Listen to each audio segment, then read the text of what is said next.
Bien-aimés frères et sœurs, vous connaîtrez la vérité et la vérité vous affranchira. Ça, c'est pas moi qui le dis, c'est la Bible qui le dit. Mais moi, je vous dis mieux.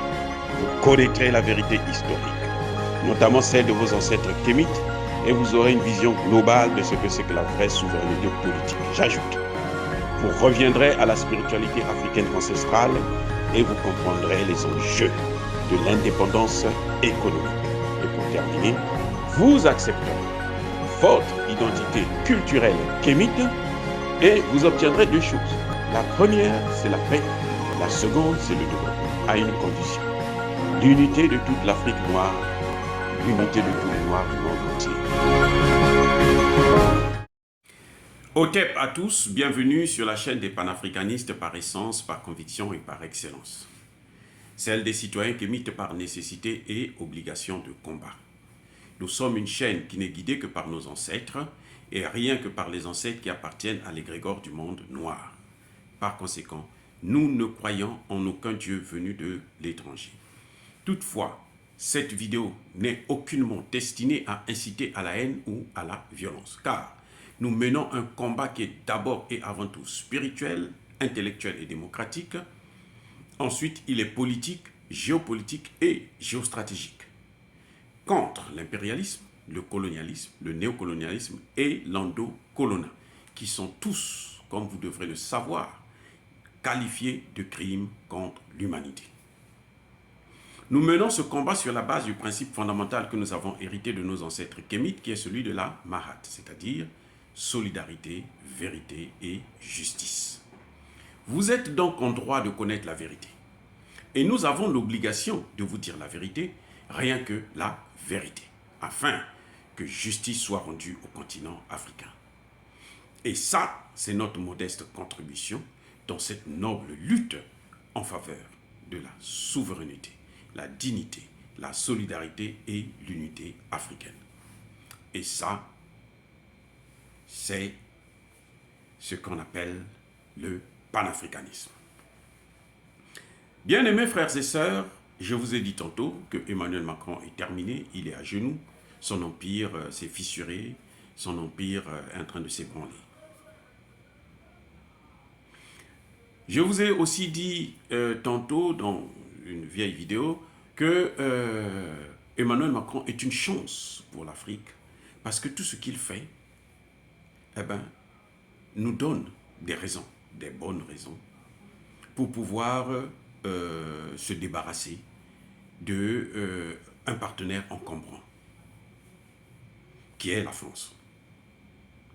Tout ce que Emmanuel fait. Et d'ailleurs, vous allez le constater que même dans le domaine spirituel, Emmanuel Macron fait la même chose. Il va au Vatican. Il est invité au Vatican pour aller présenter un discours. Et Emmanuel Macron sort de son rôle d'homme politique, de président d'un État. Oui, Emmanuel Macron a des problèmes avec la Russie, parce que Emmanuel Macron est l'un des présidents qui soutient ou qui a pris des sanctions contre la Russie, et des sanctions qui d'ailleurs se révèlent inefficaces et se retournent d'ailleurs contre leur propre population. Mais ce n'est pas de ça que je voulais vous parler. Ce que je voulais vous dire, c'est très grave. C'est comme on appelait Jacques Chirac Jacou la gaffe. Je crois qu'Emmanuel Macron aussi, on peut l'appeler Macron la gaffe. Il ne fait que commettre des gaffes, des erreurs, des fautes. Eh oui, surtout des fautes. Parce que l'erreur encore est pardonnable, mais la faute est punissable. Emmanuel Macron est au Vatican. C'est une réunion écuménique en quelque sorte. Vous avez, on a invité à l'occasion les musulmans, les juifs, les bouddhistes, ainsi de suite. Que fait Emmanuel Macron? Il vient pour critiquer l'Église orthodoxe de Russie. Il dit que ces orthodoxes sont manipulés. Mais c'est une erreur monumentale. de penser que Poutine manipule les orthodoxes. Comment peut-on penser des choses pareilles? Ce que Emmanuel Macron oublie, c'est que si l'ex-URSS s'est disloqué, s'est auto-disloqué, parce qu'il faut reconnaître que ce n'est pas les Occidentaux, ce n'est pas l'OTAN qui a détruit l'ex-URSS. C'est l'ex-URSS elle-même qui s'est auto-régulée pour avoir des changements et puis ça a entraîné la catastrophe et la fin de l'Empire. Mais si on en est arrivé là, vous savez pourquoi?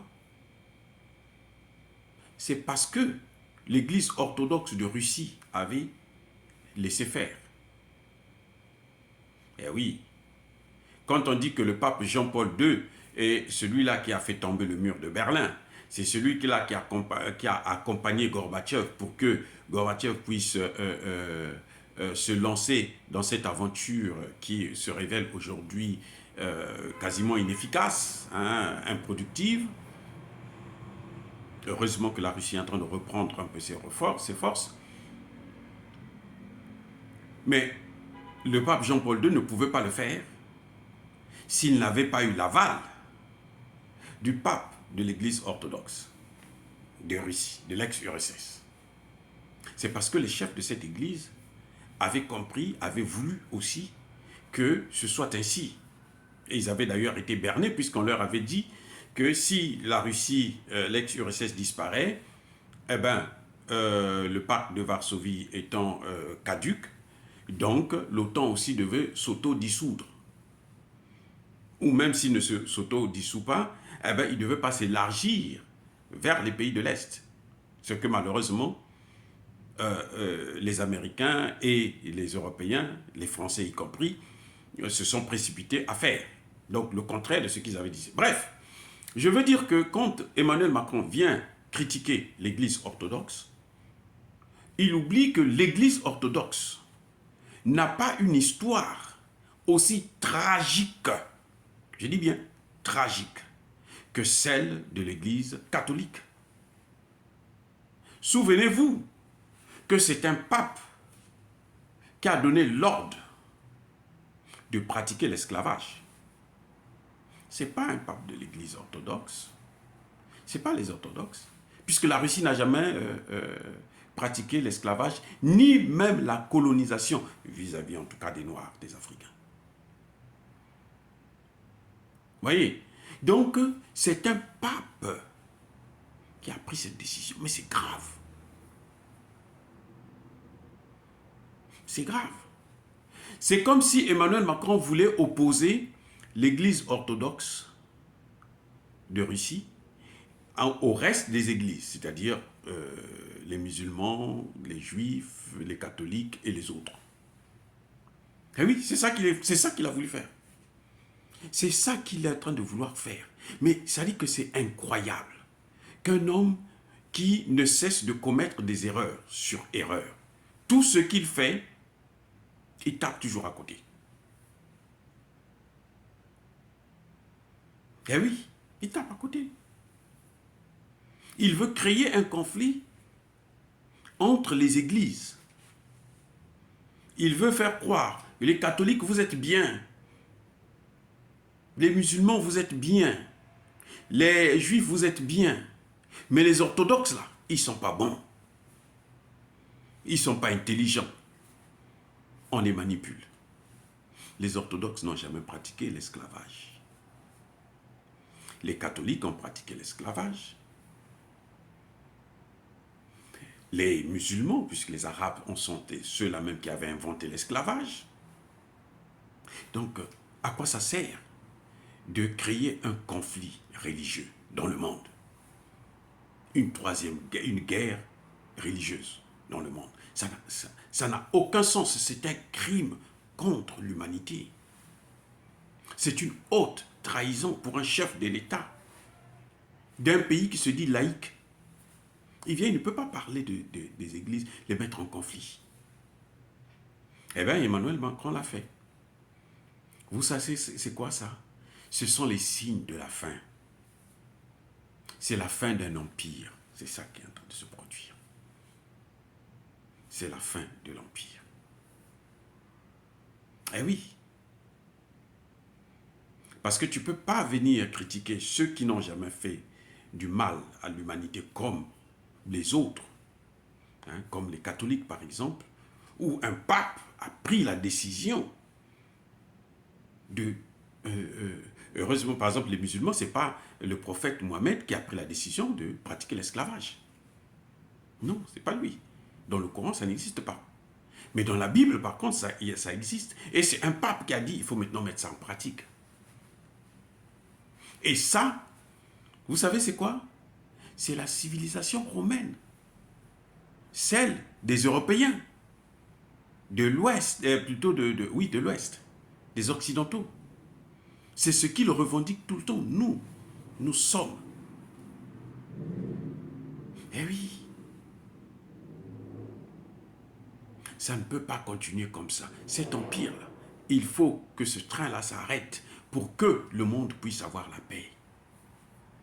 C'est pour ça que les pays africains devraient prendre des mesures claires et nettes vis-à-vis de la France.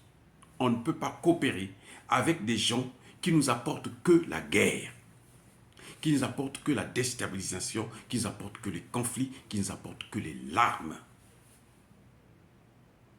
Emmanuel Macron veut plutôt parler de ce qu'ils sont en train de faire en Afrique. Ils ont détruit la Libye et maintenant ils sont en train d'attaquer le Sahel et le golfe de Guinée. Et les gens lui disent, non mais écoutez, regardons d'abord des accords de défense, on va voir qu'est-ce qui se passe, quel est le contenu de ces accords, et ils refusent. C'est une maudite junte que nous ne pouvons pas continuer à supporter. Il faut se débarrasser, s'éloigner, aller très loin de cette junte. Voilà, monsieur a perdu, il a perdu son pouvoir, il a perdu sa puissance spirituelle qui lui permet de gouverner un État comme la France. Emmanuel Macron est devenu, c'est une coquille vide, il n'y a plus rien.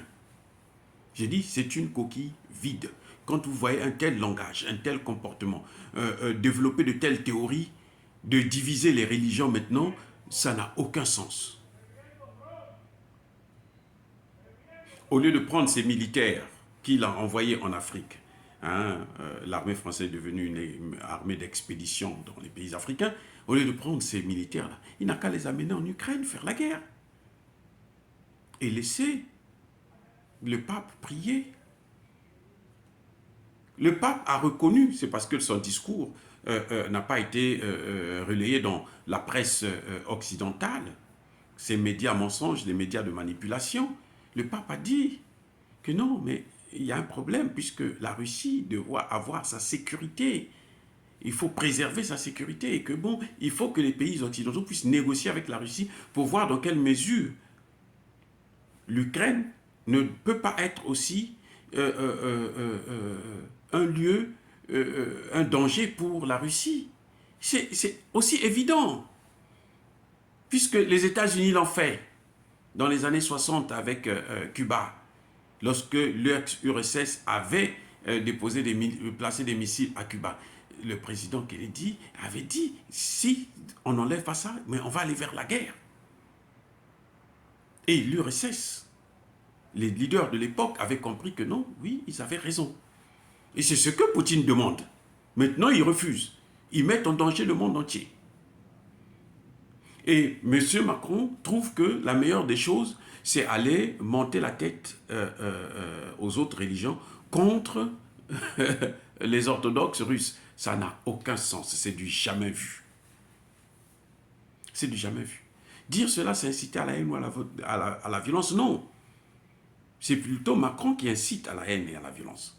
C'est pour ça qu'il faut qu'il arrête avec ça. Il faut que les pays africains s'éloignent de lui. Eh oui, ce n'est pas un partenaire fiable, que ce soit dans les affaires, que ce soit dans le domaine militaire. Donc, pour terminer, je persiste et je signe comme d'habitude. Soyez bénis par le Dieu des Kémites. Et que quiconque, tous ceux qui persécutent les Africains, notamment les panafricanistes, tous ceux qui pillent le continent africain, qu'ils soient étrangers ou africains, qu'ils puissent être maudits, écrasés, punis par le Dieu des Kémites et par nos ancêtres angélisés. J'ai dit et j'assume.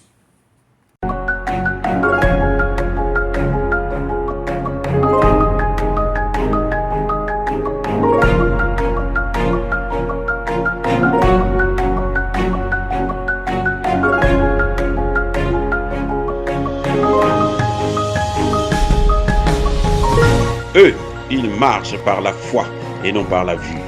Mais moi, je vous conseille vivement de marcher par la connaissance scientifique et historique, notamment celle de nos ancêtres kémites, par les 5 sens et par l'intelligence. À vous, à Pierre.